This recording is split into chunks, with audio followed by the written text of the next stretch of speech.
Mr. President, ladies and gentlemen, what I'm about to say is going to shock you. Israel has a bright future at the UN. Now, I know that hearing that from me must surely come as a surprise, because year after year, I've stood at this very podium and slammed the UN for its obsessive bias against Israel. And the UN deserved every scathing word for the disgrace of the General Assembly that last year passed 20 resolutions against the democratic state of Israel, and a grand total of 3 resolutions against all the other countries on the planet. Israel 20, rest of the world 3. And what about the joke called the UN Human Rights Council, which each year condemns Israel more than all the countries of the world combined, as women are being systematically raped, murdered, sold into slavery across the world? Which is the only country that the UN's Commission on Women chose to condemn this year? Yep, you guessed it, Israel. Israel,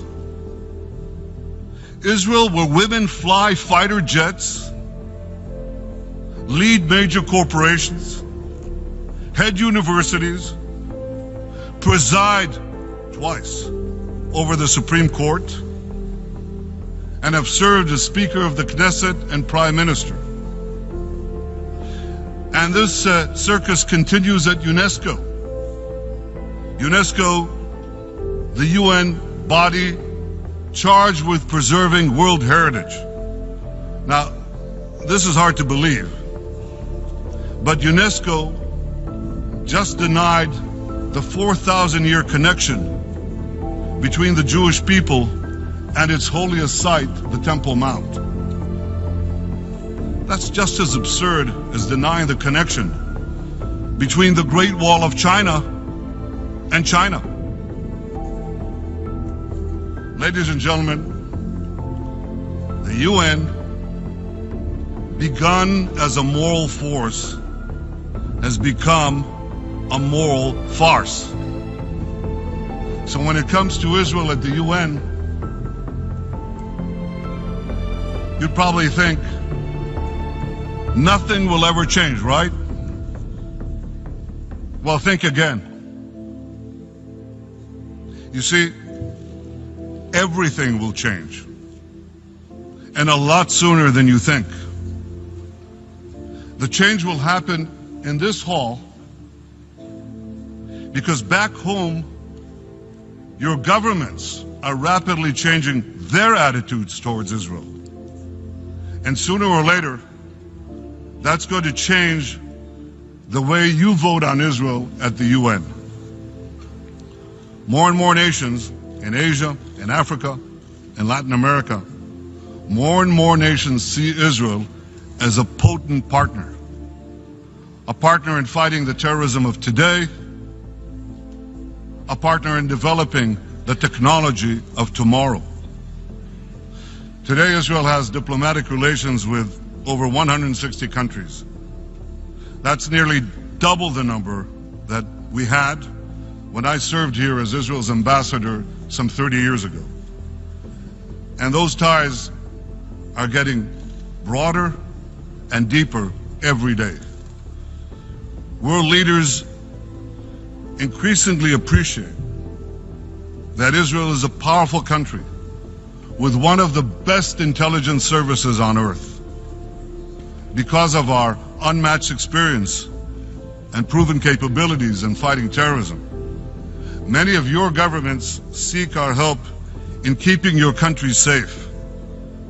Many also seek to benefit from Israel's ingenuity in agriculture, in health, in water, in cyber, and in the fusion of big data, connectivity, and artificial intelligence.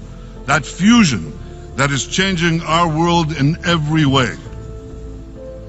You might consider this. Israel leads the world in recycling wastewater. We recycle about 90% of our wastewater. Now, how remarkable is that? Well, given that the next country on the list only recycles about 20% of its wastewater, Israel is a global water power. So if you have a thirsty world, and we do, there's no better ally than Israel.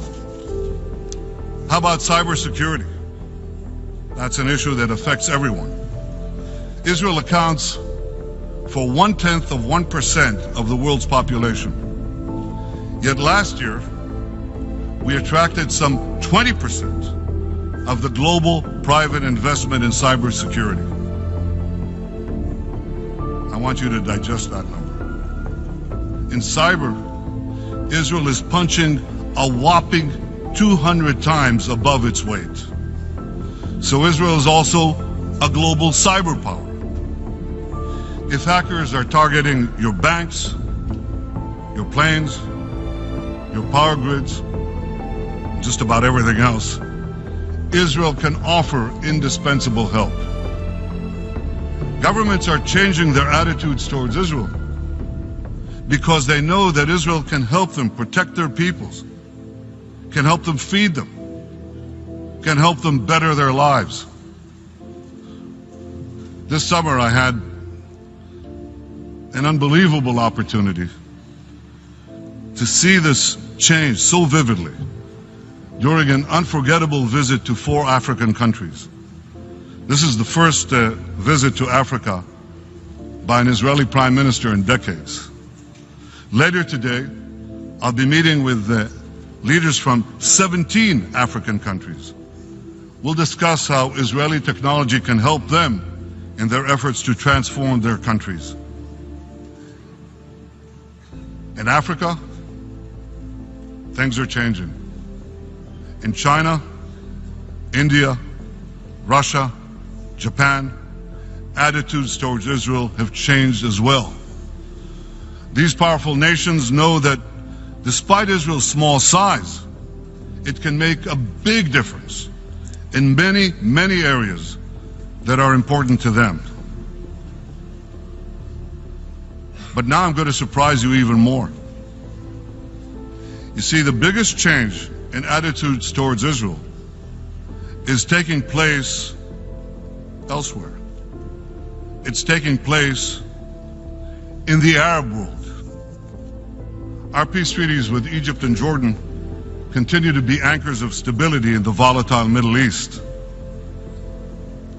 But I have to tell you this. For the first time in my lifetime, many other states in the region recognize that Israel is not their enemy. They recognize that Israel is their ally. Our common enemies are Iran and ISIS. Our common goals are security, prosperity, and peace. I believe that in the years ahead, we will work together to achieve these goals, work together openly.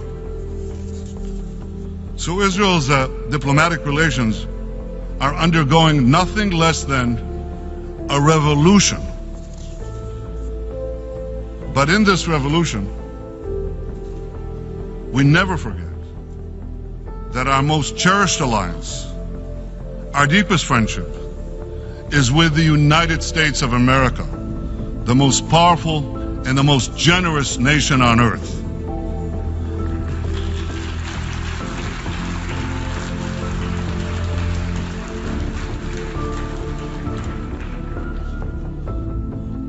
Our unbreakable bond with the United States of America transcends parties and politics. It reflects, above all else, the overwhelming support for Israel among the American people support which is at record highs and for which we are deeply grateful. The United Nations denounces Israel. The United States supports Israel. And a central pillar of that defense has been America's consistent support for Israel at the UN. I appreciate President Obama's commitment to that long-standing U.S. policy. In fact, the only time that the United States cast a UN Security Council veto during the Obama presidency was against an anti-Israel resolution in 2011. As President Obama rightly declared at this podium, peace will not come from statements and resolutions at the United Nations. I believe the day is not far off when Israel will be able to rely on many, many countries to stand with us at the UN.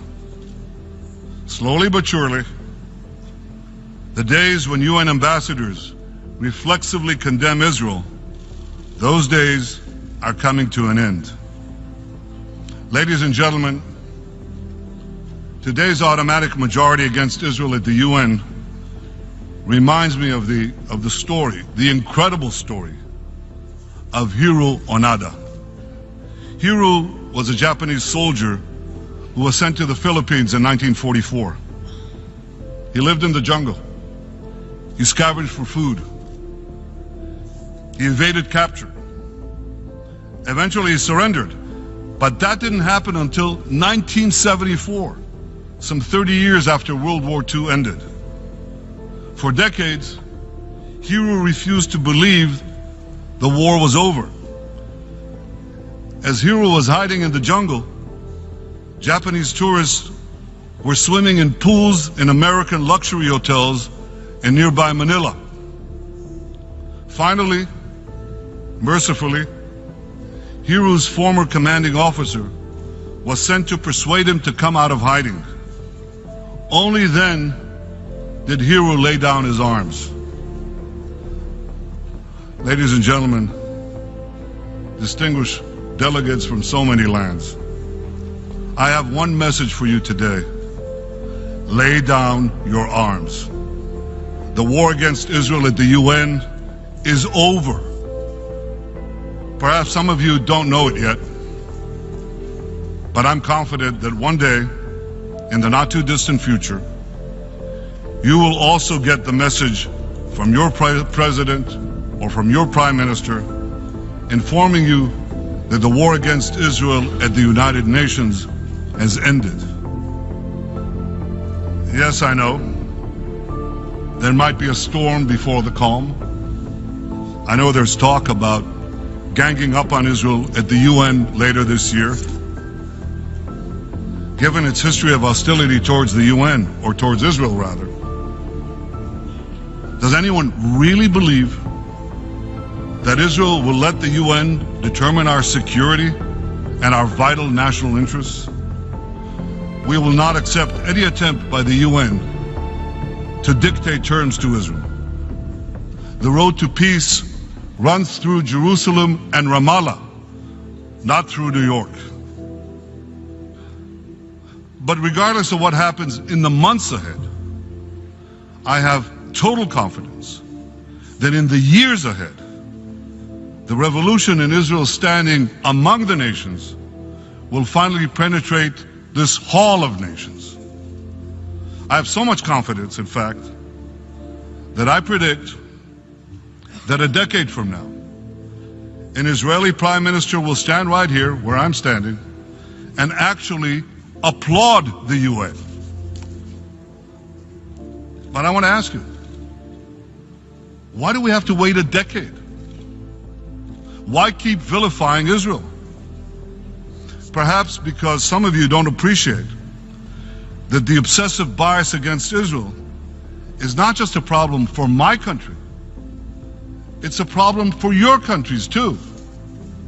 Because if the UN spends so much time condemning the only liberal democracy in the Middle East, it has far less time to address war, disease, poverty, climate change, and all the other serious problems that plague the planet? Are the 500,000 slaughtered Syrians helped by your condemnation of Israel? The same Israel that has treated thousands of injured Syrians in our hospitals, including a field hospital that I built right along the Golan Heights border with Syria. Are the gays hanging from cranes in Iran helped by your denigration of Israel? That same Israel where gays march proudly in our streets, and serve in our parliament, including, I'm proud to say, in my own Likud party, where gays march proudly in our streets and serve in our parliament, including, I'm proud to say, in my own Likud party, where gays march proudly in our streets, where gays march proudly in our streets, where gays march proudly in our streets, where gays march proudly in our streets. When I look in the mirror, boy, I'm loving what I see. If I could choose anyone in the world, I would choose me. Every color that I have is fashion in your face. I would never wanna be. Where gays march proudly in our streets.